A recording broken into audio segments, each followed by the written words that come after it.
3 days after her husband's body washed downstream, Mercy Whitfield still scrubbed blood from her apron, unaware someone on the riverbank already knew her secret. The church bell struck 9 when Mercy Whitfield heard the splash. She pressed her back against the cottonwood, clutching the blood-stained apron to her chest. Footsteps crunched through river stones. A shadow fell across the muddy bank where her husband's body had floated 3 days past. "Count the cost, Senora." The voice came low, unhurried. Her breath caught. She knew that voice, the Apache scout who rode with the cavalry, who brought word when settlers went missing. She'd seen him at the trading post, his blue coat mocking him as government man. The coat hit the ground with a soft thud. 10 minutes earlier, Mercy had knelt by the water's edge, scrubbing Thomas's blood from her good apron. The creek ran muddy from yesterday's storm, but she could see her reflection wavering in the shallow's wild hair, hollow cheeks, the purple bruise still darkening her jaw. "Should have left him to the buzzards," she whispered, then crossed herself quick. "The preacher said Thomas drowned drunk." The sheriff nodded and closed his ledger. But Mercy knew the truth. Lived in her hands. The iron poker she'd swung. The sickening crack when it met his skull. The way he'd stumbled backward off the porch, into the creek. Self-defense, her mind argued. 3 years of fists and worse. But the law wouldn't see it that way. Not for a woman who'd married a man sight unseen come west on the promise of a fresh start that turned to nightmare the day she stepped off the stage. She dipped the apron again. Pink water swirled away downstream. Washing won't change what happened. Mercy spun toward the voice. The Apache scout sat his horse at the creek's bend, close enough to read her guilt. His blue cavalry coat caught morning light, brass buttons catching the sun like cold eyes. "I don't know what you mean," she said, but her voice cracked. He swung down from his mount, ground-tied the reins. 3 days ago, you told Sheriff Morrison your husband went out drinking. Never came home." "That's right. But Thomas Whitfield was in your kitchen when he died. I saw the blood on your porch boards before you scrubbed them." Mercy's knees gave way. She sank into the creek bank, muddy water soaking through her skirt. "He was going to kill me. I swear before God, he was going to kill me this time." The scout stood silent, studying her face. His own features were weathered copper, unreadable as stone. "My name is Joaquin Santos. The army calls me Joe." She nodded, not trusting words. "I track for Colonel Hayes. Read sign. Find lost things." He crouched beside her, close enough that she caught his scent leather and sage smoke. "Sometimes I find things that need to stay lost." Hope fluttered in her chest like a caged bird. "What do you want?" "The truth. Then we decide what comes next." Mercy looked at her hands, red raw from scrubbing, calloused from 3 years of frontier labor. "He drank up our savings, beat me when I complained. Last week he sold my mother's wedding ring for whiskey money." Her voice dropped to a whisper. "Tuesday night he came home meaner than usual. Said he'd found a buyer for the homestead. Planned to take the money and leave me with nothing. So you stopped him." "I hit him with a poker when he grabbed for me. He fell backward, struck his head on the porch rail. I thought I hoped he was just stunned, but when I checked, he wasn't breathing." Joaquin nodded slowly. "Then you dragged him to the creek." "I couldn't think straight. Just knew they'd hang me if they found him in my kitchen." Tears leaked down her cheeks. "I never meant to kill him." The scout stood, walked to where his coat lay crumpled on the bank. He shook it out, studied the blue wool like a man reading prophecy in cloth. "Colonel Hayes wants me to track a band of mescalero who jumped the reservation. Dangerous work. I could use a good cook, someone to tend camp." He folded the coat careful-like, tucked it under his arm. "Army pays $2 a day plus found." Mercy stared at him. "You're offering me work?" "I'm offering you a chance to disappear for a while. Let this business with your husband settle into memory." He caught her gaze, held it steady. "But first we clean up loose ends." "I don't understand." "Your husband's body will wash up downstream in a day or 2. Sheriff Morrison will rule it accidental drowning, like he planned. But someone needs to grieve proper, sell the homestead, leave town with dignity intact." "How?" Joaquin's mouth quirked in something that might have been a smile. Thomas Whitfield's widow decides she can't bear to stay where everything reminds her of loss. She sells to the banker for cash money, tells folks she's going to live with her sister in California. Very sad, very respectable. Mercy felt something hard and cold in her chest begin to thaw. And then Mercy Whitfield gets on the eastbound stage, very publicly. But a woman named Maria Santos meets my scouting party 20 miles south of town. My cousin from Tucson come to help with camp work while we hunt renegades. The plan settled over her like a warm blanket. Simple, clean, possible. Why would you do this for me? Joaquin was quiet so long she thought he wouldn't answer. When he spoke, his voice carried weight like stones sinking in deep water. My first wife died from her husband's fists. Pueblo man, mean drunk. I was young, fear made me polite between married folks. Watched her grow thin and quiet, bruises always fresh. He stared at the muddy creek. Found her in the river one morning. He claimed she fell, and I said nothing. Understanding passed between them, like heat over desert rock seen only when the air bends. I won't let another woman die while I do nothing. He turned back to her. But if we do this thing, you follow my rules. No questions, no looking back. Can you manage that? Mercy thought of 3 years spent walking careful, measuring words, hiding bruises under long sleeves. She thought of the relief that flooded through her when Thomas's eyes went empty, the terrible gratitude for silence in her own kitchen. I can manage. Joaquin nodded. Good. Now listen close. Here's what happens next. By noon the church bell had rung 12 times, and half the town knew Thomas Whitfield's body had washed up near Miller's Crossing.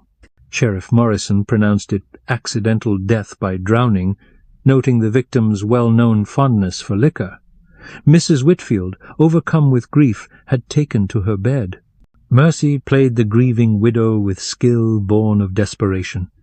She received mourners with red-rimmed eyes and shaking hands, accepted casseroles and condolences with appropriate tears. When banker Cornelius Webb offered to buy the homestead for $800 a fair price, he assured her, though she knew it was worth twice that she accepted with trembling gratitude.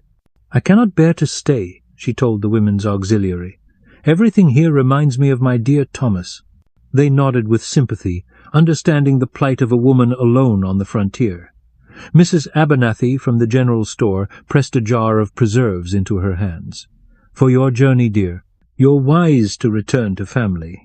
3 days after the funeral, Mercy Whitfield climbed aboard the eastbound stage with a single carpetbag and a one-way ticket to Denver. Half the town gathered to see her off, whispering prayers for the young widow's safe travels. What they didn't see was the woman who slipped off the stage at the first water stop, walking south through scrub oak toward a line of low hills, or the Apache scout who waited there with a spare horse and supplies for a 2-week journey into country where the army still fought running battles with ghosts. The scouting party consisted of 6 men: Joaquin, 2 other Apache scouts named Charlie and Ben, a Buffalo Soldier sergeant called Washington, and 2 white corporals who treated Maria Santos with careful politeness. She cooked over open fires, tended wounds, learned to read weather and cloud patterns and grass movement. For the first time in 3 years, Mercy slept without listening for footsteps on the porch. They tracked the Mescalero band through broken country south of the Gila, following cold camps and scattered horse sign. The work was hard, dangerous, but it carried a strange kind of peace. Out here she was simply Maria, a woman who could handle herself, who knew the value of silence, who asked no favors and expected no protection beyond what she earned. Joaquin treated her with distant respect, but sometimes she caught him watching her with something warmer than professional interest. When she burned her hand on the coffee pot, he tended the wound with gentle fingers. When rattlesnakes spooked the horses one evening, he placed himself between the sound and where she slept. "You're good at this," he told her one night, as she cleaned his rifle by firelight. "Living rough, I mean. Most town women couldn't manage. Most town women haven't spent 3 years walking on eggshells. She worked oil into the gunmetal with careful strokes. This feels easy by comparison. Even the danger?" Mercy considered that. They'd found sign of the Mescalero band that afternoon, recent tracks, still warm ashes. Tomorrow they'd likely make contact, and contact might mean fighting. "Especially the danger," she said finally. "At least now I can see it coming." They caught up to the renegades at dawn on the 8th day, in a box canyon 20 miles from the Mexican border. The confrontation was brief, violent, and decisive. When the smoke cleared, 3 Mescalero warriors lay dead, and the rest had melted back into the desert like morning mist. Sergeant Washington took a bullet through the shoulder.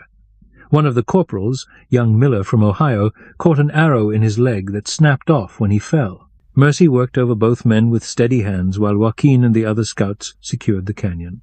"You ever tend gunshot wounds before?" Washington asked through gritted teeth as she dug for the bullet. "No," Mercy admitted, probing carefully with her knife point. "But I've cleaned plenty of other messes. Hold still." The bullet came free with a wet pop. Washington sagged with relief as she packed the wound with clean cloth. "You got good hands for this work," he said. "Steady." Mercy tied off the bandage, moved to examine Miller's leg. The arrow had punched through muscle, missing bone but leaving a ragged wound that bled freely. "Can you get it out?" Miller's face was white with pain. "I can try." She looked up at Joaquin, who'd appeared at her elbow. "But we need to get him to a real doctor soon. Fort Craig's 30 miles north. We can make it in 2 days if we push hard." Mercy nodded, went back to work. As she cleaned Miller's wound, her hands moved with confidence she didn't know she possessed. 3 years of marriage to Thomas had taught her about broken skin, about hiding damage, about enduring pain. Now those hard lessons served a better purpose. They reached Fort Craig as the sun touched the western mountains. The post surgeon, a tired man named Holcomb, who smelled of carbolic and whiskey, examined Mercy's work with professional interest. "Clean wounds, proper field dressing," he told Colonel Hayes. "Your camp cook knows her business." Hayes studied Mercy with sharp blue eyes. "Santos tells me you're his cousin from Tucson. Planning to stay with the scouting parties?" Mercy felt the weight of decision pressing down like summer heat.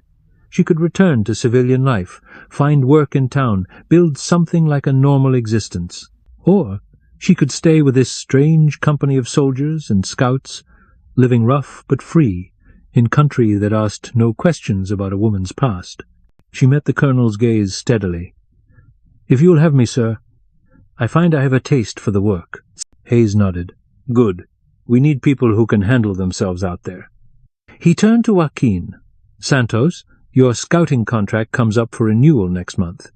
Still planning to re-enlist?" "Yes, sir. And you'll want to keep your cousin with you?" "If she's willing."